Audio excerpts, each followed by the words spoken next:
All right, welcome to 23 Degrees Sideways. Let me bump this down just a bit here. I am in a parking garage. Please excuse the excessive city noise because I'm in Reno. Had to spend the night and do some appointments. Just got done with a bunch of stair climbing and walking down by the river, so I'm a little out of breath. And I want to talk about mythology. So, right now, because of the pandemic and the coronavirus thing and the way that, and I'm just going to be blunt, the way the Democrats are handling this with the whole shut down the economy thing, there's a lot of extra homeless people this summer in Reno. You know, I pay attention to this. I have been homeless, deliberately so and accidentally so. So it's a little bit kind of an odd story for me, set of stories. But I understand, I can look at them and kind of see which ones are functional, which ones are non-functional. I can tell you a lot about how the drugs and the alcohol, especially the alcohol, really fucks them up. Anyway, there's a lot of extra homeless, you know, Democrat cities, go states, policies, pandemic. We all know this, all right? The media wants to blame Trump for it.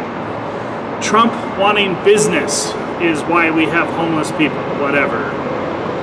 Go away. But there's a mythology in America about homeless people. And there's a whole set of mythologies, or a whole set of myths that form a mythology in America.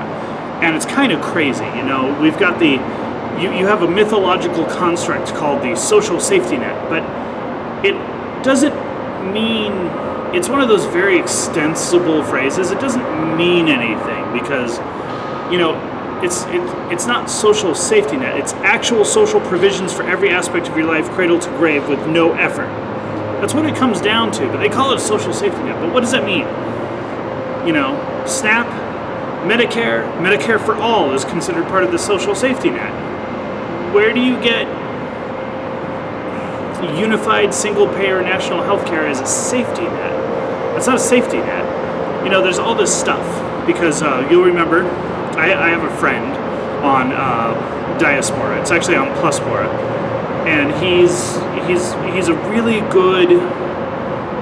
I've known him for a couple decades. He's a really good example to me of this mythology and how it grows and how it affects victimization and sense of unfairness and such. And social safety net is one of the things that came up in one of his threads with the whole people are working and you can go to the store and buy groceries, and that's a failure of the social safety net, that groceries are on the shelves because people work. Mind-boggling, right? But another one is the Reagan mental health crisis. That is a core piece of mythology. There's a lot of mythology around Reagan. Reagan destroyed the middle class. Reagan destroyed the lower class and made poverty inescapable for all. And there's all this crap, you know? But it is all myths. It's mythological. Now, myths have a basis in fact, okay? There was probably some dude somewhere upon a time who cut the head off of a wild bull or water buffalo or something after, 50 minutes of sawing with a bronze sword and chopping with an axe, and there's a minotaur myth because of it. But you think about this, these things don't make so far from reality that you can't imagine the connection after a couple of generations. Well, the mental health crisis, and Reagan is one of those things. Most of the people who are on the streets who are homeless are not there because they got kicked out of inmate prisons, mental health prisons. And let's be realistic here, okay? The basis of this myth, the requirement of this myth is that, the myth is, in the 80s, Reagan destroyed mental health care. He defunded everything. He got rid of all the prescriptions, all the free stuff that all the mentally ill got, and all the free housing that they got because they were imprisoned in mental health, mental health inmate facilities or prisons. Make no mistake about this, okay? Just because you see something a little different from someone and might say crazy stuff doesn't actually mean that you need to be in prison forever. So apparently, in the 80s, we had millions of people who had guardianship by the state. They were literally not legally capable of being adults. And they were in prisons. They were in inmate facilities. And they all got kicked out. Millions and millions of them with no drugs and no mental health care. And it was all Reagan. He just did it. Obviously, this is not true, but this is the myth. This is the requirement for the myth to be true, is that we literally kept a large segment of our population, larger than our prison population, locked up for insanity, whatever that is. That's the basis of the myth. I mean, it's a requirement for the myth to be true, right? And so everything else, ever since, all the homeless problems, everything you have about poverty, it all comes down. At some point, this will be mentioned. Reagan and the mental health crisis. And it's not true, all right? It's absolutely not true. It's just, it's not. It is true that there were some issues with inhumane treatment in some medical facilities, and some stuff happened, and there were more people on the streets, because we really don't have a society that tolerates people who live differently. Now, the people who buy this myth, okay, and these are basically myths of the left, all right, or they're myths of the anti-Republican right, or they're myths of the anti-Reaganites. They're myths that you'll find in libertarians, even paleo-libertarians. They're myths that you'll find with liberals, new and old, business, blue dog, doesn't matter. They're myths that you will find on the Bill Kristol right, all right? They're myths, but they're not completely restricted to the left, but they're very central to how the left believes the world is. This is a part of history. This isn't a myth for someone on the left. This is a provable part of history. And the thing is that they also think that it is a provable part of history that if you just throw a little bit more money every year at the homeless problem, the homeless people will suddenly believe just like them, act just like them, and be good. Well, no, not just like them, but act just like black people in cities or whatever, servants, and be perfectly functional servants of the state and society. And that's not true. A lot of homeless people are homeless for various reasons of basic incompatibility with the way our society is structured. Our society is structured in a way, in the current point in history, where there's less and less ability to do things differently and do things your own way. And that's actually a problem. That is a problem for a lot of homeless people. The answer to the homeless is to put them in little boxes in apartments and make them eat the regular standard American diet and do the little standard American things and do the standard little school and go learn to code. You see the problem here. If this isn't you, it's not you. Like, if this isn't what you want to do, it's not you. There are significant psychological issues that can come from chronic stress. I know I've mentioned this recently, but it's one of the things that actually can lead to some of the breaks. There's a lot of people who are homeless who are not homeless because they got kicked out of a mental facility, but the fact that they are homeless and that they haven't been able to manage their stress levels or discover their inner independence, which is a key point, they've slowly lost touch with reality. They're talking to themselves. They're talking to... They can't exist in the present in a comfortable and safe sense, so they exist in the past. They're talking to their childhood friend more and more and more until it's as if that childhood friend is real, and then they're screaming on a street corner having an argument with their buddy from third grade. This is a real thing. This is a progression, okay? It becomes insanity at some point, or a loss of touch of reality. I don't like insanity as a term for this. You have drug problems.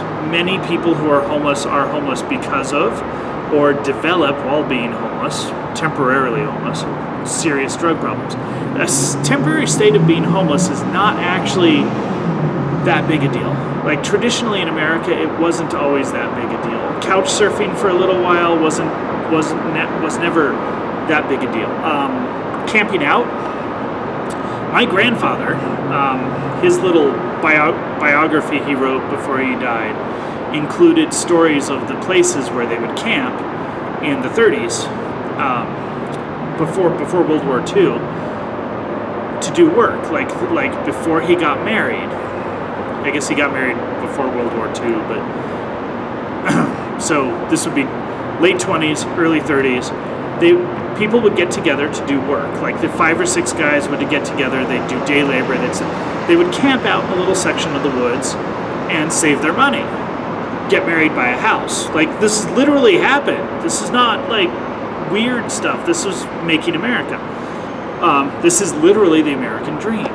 And you know, I've been with a lot of the road culture, and I know a lot of people who you would classify as hippies or road children, who've done the same thing.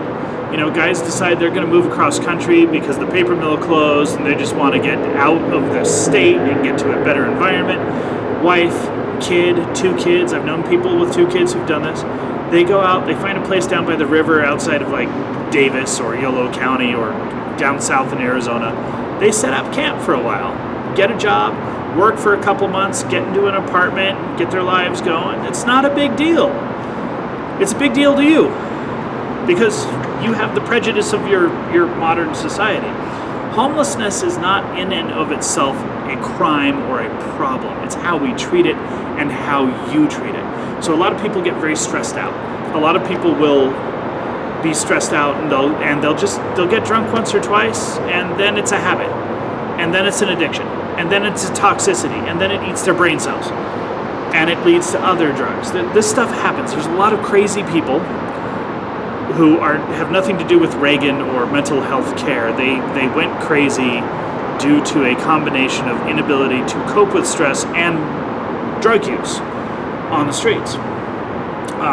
And I'm getting way off into outside of the myth here, but the myth of Reagan and the healthcare thing is the mental health care crisis is a myth. It's a bad myth. It's a myth that does damage to the homeless. It's a myth that does damage to your ability to discuss issues. We have a huge problem with discussing mental health issues because we live in a society that really values a combination, depending on what side you're on, of conformity, materialism, especially on the left, and conformity, materialism, scientific materialism as a belief structure. So the idea of mental health through like beliefs, morals, bigger than you, spiritual practices, that's considered to be part of a mental health problem, not a solution. So we have a lot of, and we just have a bias. We have a huge discriminatory bias, bigotry about mental health in general. And that's, I mean, honestly, it's even worse because of psychiatry. Psychology has some avenues of exploration. Psychiatry is just fucking drugs. Anyway, the Reagan mental health crisis is a myth. It's a myth that hurts people on all sides. It hurts our ability to communicate, but it hurts homeless people too. I'll talk about some of the other myths here in future videos. There's a whole structure of mythology, but I thought I would give you just a little background. The homeless problem doesn't exist because of Reagan and mental health and emptying out mental prisons. That's fucking stupid. Stay sideways.